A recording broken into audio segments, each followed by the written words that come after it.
Hello students, this is Adarsh and let's study the next chapter of your English language, that is the continuous tenses. Now the first part that we have to study in this is the present continuous tense. Now present continuous tense actually tells about an action, or it indicates about an action that is taking place at the time of speaking.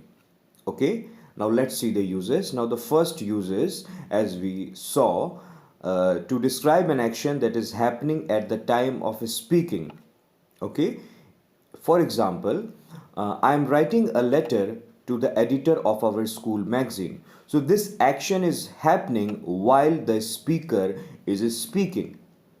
Okay, so the first use of present continuous tense is that it is used to show an action or describe an action that is happening at the time of speaking.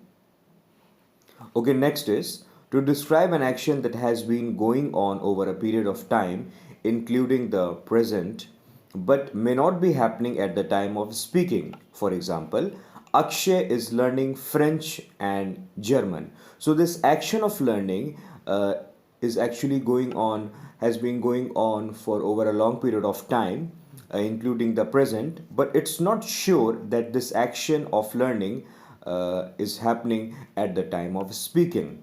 So in such cases also present continuous tense is used. And next is to describe a future plan. For example, they are leaving for Jaipur tomorrow. So this is showing a future plan. So in such cases also we use present continuous tense. Now let's see the structure of affirmative sentence, negative sentence and interrogative sentence in present continuous tense. Okay, so first we are going to see structure of affirmative sentence or positive sentence. Okay, now for affirmative sentence in the present continuous tense we use present participle form. Okay, now what is present participle form, students? It means we simply add ing with base form of the verb. Example, I am playing. So playing is present participle form because ing is added. So I am playing football. So this is the structure for affirmative sentence. So what is the structure, students? Subject plus is mr, that is the form of be, then base form of verb plus ing, that is present participle form, and then rest of the sentence. Okay, now next let's see the structure for negative sentence. Now first comes subject, then is mr, that are the form of be, then we, because we are going to write negative sentence, so of course we will put not, then we will write present participle form of the verb. And once again, students, how we make a present participle form of the verb? By simply adding ing to the base form of the verb and then rest of the sentence. So it becomes I am not watching television. So this is the structure for negative sentence in present continuous tense. And the last come interrogative sentences. Okay, so the structure is first comes is mr, then comes subject, then comes the present participle form of the verb, and then comes the rest of the sentence. Okay, now let's see example. Are you speaking to me? So are is the form of be, is mr. Okay, then we have to write subject, then we have to write the present participle form of the verb ing. Okay, and then rest of the sentence. Then of course, because it is interrogative sentence, so don't forget to put a question mark. Now let's compare present simple present tense and present continuous tense. Now listen carefully, students. The simple present tense describes a habitual action while the present continuous tense describes an action that is going on at the time of speaking. So there is a difference, students.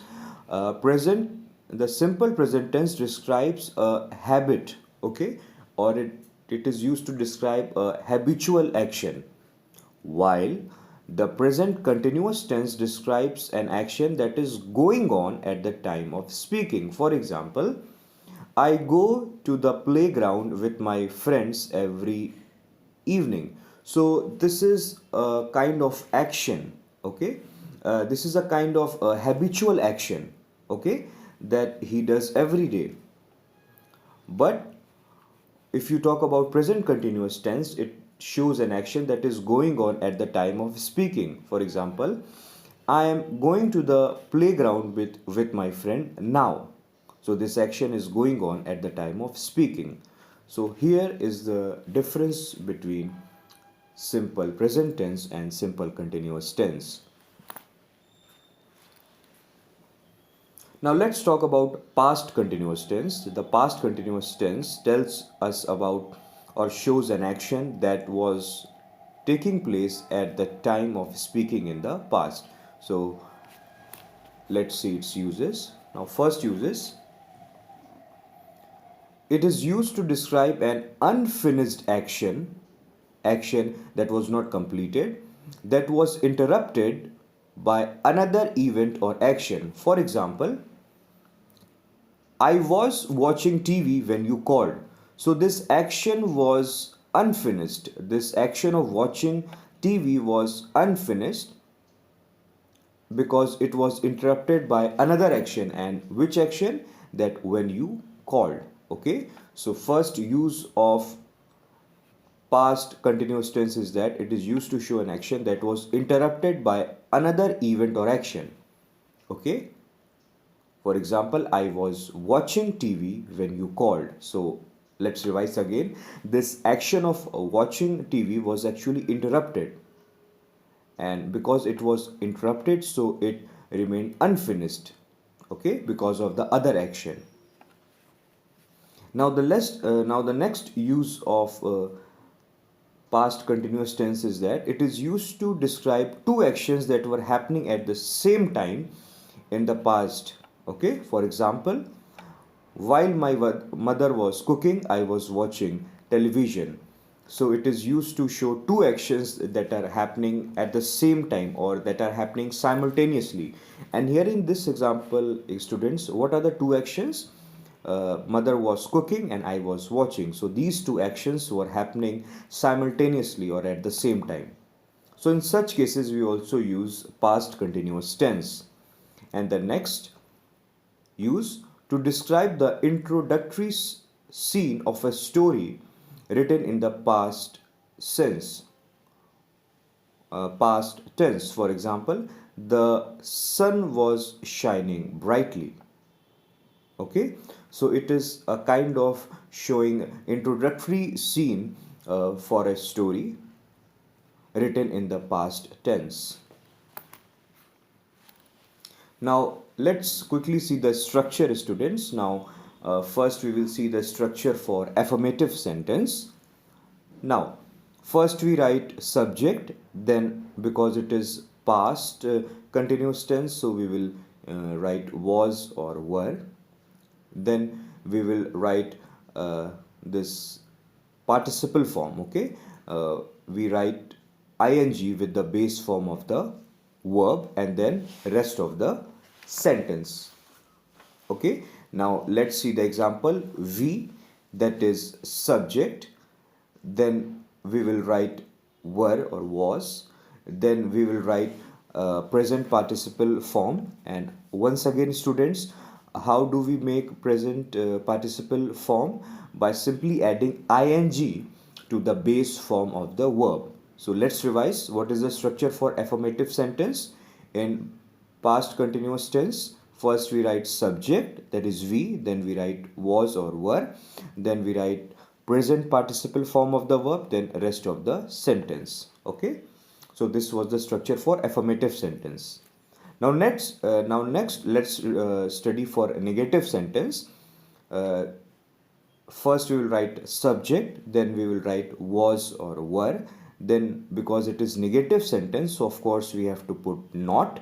Then we will write present participle form of the verb, then rest of the sentence. For example, he was not waiting for us. So he is subject, then was, then because it is negative sentence we will put not, then waiting, that is present participle form of the verb, then for us, that is rest of the sentence. Okay, now let's see the structure for interrogative sentence. Now in interrogative sentence, first we'll write was or were, then we will write subject, then we will write present participle form of the verb, and then rest of the sentence. Example, was she singing a song? So was, then she is subject, then singing is present participle form of the verb, then rest of the sentence. And because it is an interrogative sentence, so of course we will put question mark. Now last, let's study about future continuous tense. Now it is used to show an unfinished action or an action that will be in progress in the future or coming future. Okay, now first uses to talk about a situation or event that will be in progress at a time in the future. For example, this time next week I will be holidaying in Dubai. So this action of holidaying will be in progress in the future at a time. Okay, next is to talk about a single action which will happen because it is part of a bigger future plan. Example, Ryan and his friends will be leaving for Melbourne tomorrow evening. Next, Simi and I will be working late tomorrow to finish the flyers for the feast. Now, please try to understand this example, students. Now, second use is it is used to talk about a single action which will happen because it is a part of a bigger future plan. Now, Simi and I will be working. Now, this single action of working will happen because it is a part of a bigger future plan. And what is a bigger future plan? Because they have to finish the flyers for the feast. Is it clear, students? Okay, now the next use is to talk about an action that will begin now and continue into the future.